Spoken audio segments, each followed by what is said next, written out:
Salut à tous, c'est Pang de la chaîne, bienvenue sur cette vidéo qui aujourd'hui va parler de questiosophie et une questiosophie qu'on peut se poser facilement sur soi quand on a des périodes qui sont un peu down, quand on commence à avoir des cycles réguliers où on sent qu'on est plutôt dans du bad et que on a du mal à s'en sortir. La plupart du temps, on sait que le vecteur qui va nous mettre mal à l'aise, parfois c'est une date, parce qu'il y a eu un deuil, parce qu'il y a eu un événement difficile, etc. Ou ça peut être une expérience qui a été renouvelée, type j'ai l'impression d'avoir été rejeté, j'ai l'impression que tout le temps c'est la même chose, on ne m'accepte pas, ou on ne m'aime pas comme je suis, ou je ne suis pas adhéré, oui, je suis pas accueilli comme je veux, etc. etc. Il y a à ce moment-là toujours quelque chose de sous-jacent. On pourrait très bien se dire la motivation c'est j'ai pas fait le deuil, ou la motivation c'est j'ai pas été accepté dans un groupe, ou j'ai l'impression de ne pas être capable d'eux. Seulement, ça c'est plutôt la surface. Si c'est ce qui intervient à un moment donné et qui semble être la cause du malaise, faut y faire attention parce qu'au bout du compte, c'est souvent juste une expression d'un malaise. Et il est toujours hyper intéressant d'aller s'interroger sur ce qui compose ce malaise-là. En général, si ça devient cyclique, c'est que c'est quelque chose qui va au-delà du travail, de la famille, des amis. En général, c'est pas qu'un sujet. Ça va être une espèce de globalisation d'un malaise et d'un mal-être qu'il est intéressant à prendre en compte et de se dire, ok, dans cette période de vie, avec ma période de vie, qu'est-ce que je veux? Et c'est là où on a beaucoup de problèmes. On ne sait pas ce que l'on veut réellement. On a plein d'idées, plein d'envies, plein de motivations qui vont à gauche, à droite.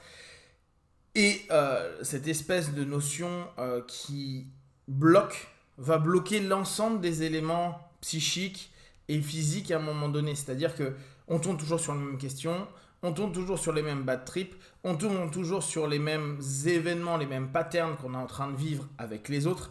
Et plus ça commence à impacter notre monde interne et donc automatiquement la perception du monde externe, plus nous on va se rétracter, on va se bloquer, se figer dans une situation, et c'est là où parfois certaines personnes tombent sur des phases dépressives, voire des vraies dépressions assez profondes.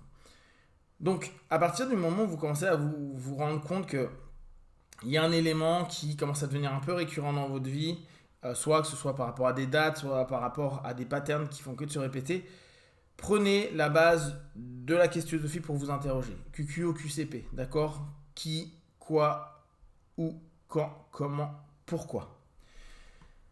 C'est intéressant parce que ça va permettre de se dire quoi. Alors en général, c'est soit qui, soit quoi en premier. Là, ça serait plutôt qu'est-ce qui, quoi.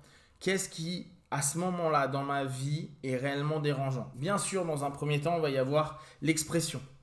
On me rejette, j'ai un deuil qui n'est pas fait, etc., etc.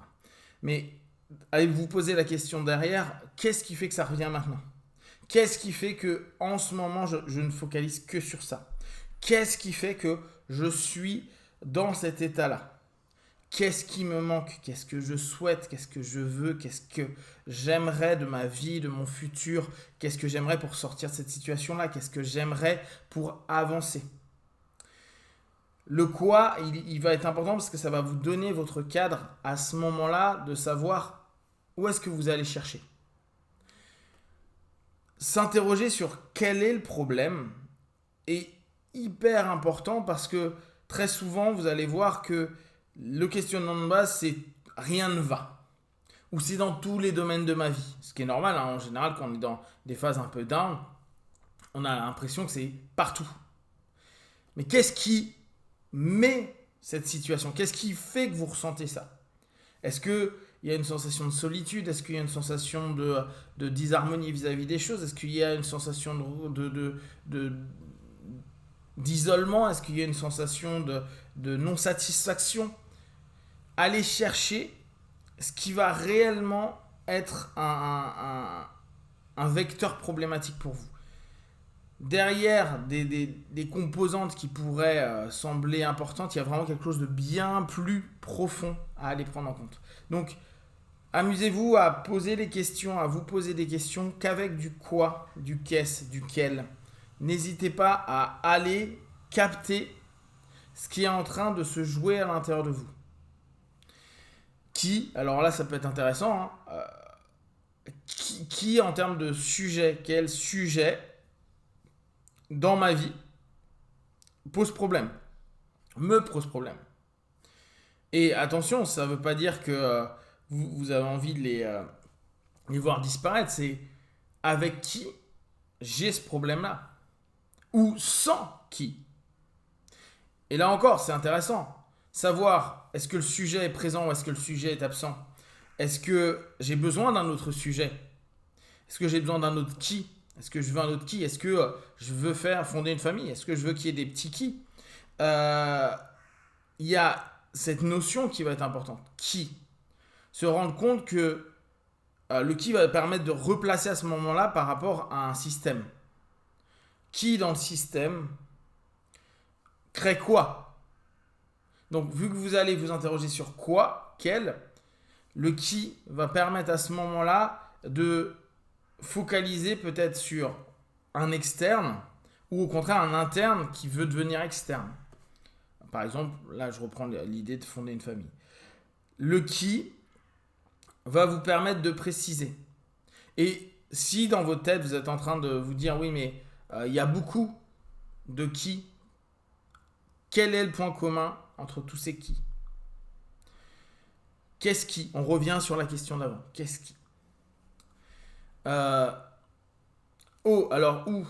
où est-ce que ça se passe? Est-ce que je suis là où je suis bien? Est-ce que alors que je sois pour ma vie quotidienne, pour que ce soit mon travail, pour que ce soit pour plein de choses, où? Est-ce que l'emplacement géographique, est-ce que mon malaise se passe à un endroit spécifiquement? Est-ce que au contraire j'ai une envie d'aller sur un autre où? Qu'est-ce qui va me permettre de savoir que je suis en place? Et il y a certaines personnes qui vont dire je suis perdu. La question du où, il est intéressant. Tu es perdu où? Et où aimerais-tu aller? Où aimerais-tu te retrouver? S'interroger sur le rapport géographique de son malaise, de son rapport parfois qui peut être dépressif. Je suis mal parce que je vis encore avec mon ex, ou je suis encore chez mes parents, ou j'ai dû retourner chez mes parents, ou je vis dans une ville que je déteste. Ok, cool. Ou je suis dans une boîte qui me dérange, ou j'aime pas ce que je fais avec mes potes, on va toujours au même endroit, je déteste ça, etc., etc. Le où va vous permettre de voir déjà avec qui vous êtes où et qu'est-ce qui se passe dans ce travail-là. Et pensez bien, dans votre sujet, dans votre rapport questionnosophique, vous vous réinterrogez sur le QQOQCP à chaque fois, sur l'élément qui peut être avant et les éléments que vous avez déjà commencé à composer une cartographie. Et donc, vous commencez à avoir des liens qui se font entre du quoi et du qui, entre du où et du qui, entre du où et du quoi. Et vous allez amener au fur et à mesure. Comment? Donc, là, c'est plutôt une question très orientante. Comment je peux sortir de ça? Comment je peux aller où je veux? Comment je peux créer quelque chose? Comment je peux voir la vie autrement? Comment je peux mettre en avant ce qui me dérange? Comment je peux sortir de cette situation? Le comment va être hyper factuel. Le quand, pardon, il y a aussi le quand. Donc le quand, la temporalité, quand est-ce que je suis bien, quand est-ce que je suis mal, ça c'est intéressant de voir à partir de quel cycle. Parfois, c'est des cycles qui sont des cycles anniversaires. Donc ça voudrait dire, quand je suis comme ça, par rapport à qui ou à quoi, qu'est-ce que je peux faire? Et là, on pourra avoir le comment. Comment je vais pouvoir éviter de revivre ça? Ou qu'est-ce que ça m'apporte de revivre ça? Et là, on va se réinterroger sur ce questionnement-là. Et pourquoi? Le pourquoi peut être intéressant dans un rapport où au départ on est un peu down, laissez un peu le pourquoi. Soyez un peu plus dans l'actif. Le pourquoi va être intéressant à revenir de façon un peu succincte ou intermédiaire, juste pour se dire pour quelle raison je fais ceci, cela. À la limite, le pourquoi, prenez le moins de temps avec celui-ci, parce que souvent c'est celui où on prend le plus de temps. Pourquoi je suis comme ça? Pourquoi je suis mal? Pourquoi alors que tout est bien dans ma vie, je me sens mal?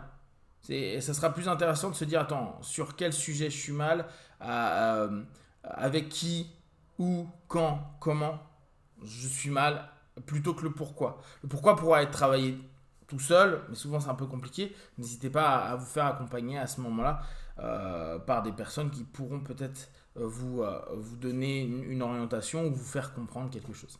Si vous avez des questions, des remarques, partagées sur Facebook, YouTube, j'y répondrai le plus rapidement possible. Et comme d'habitude, tout ce que je propose, ne prenez que ce qui est bon juste pour vous. Testez, observez, analysez et concluez. Be one. Ciao.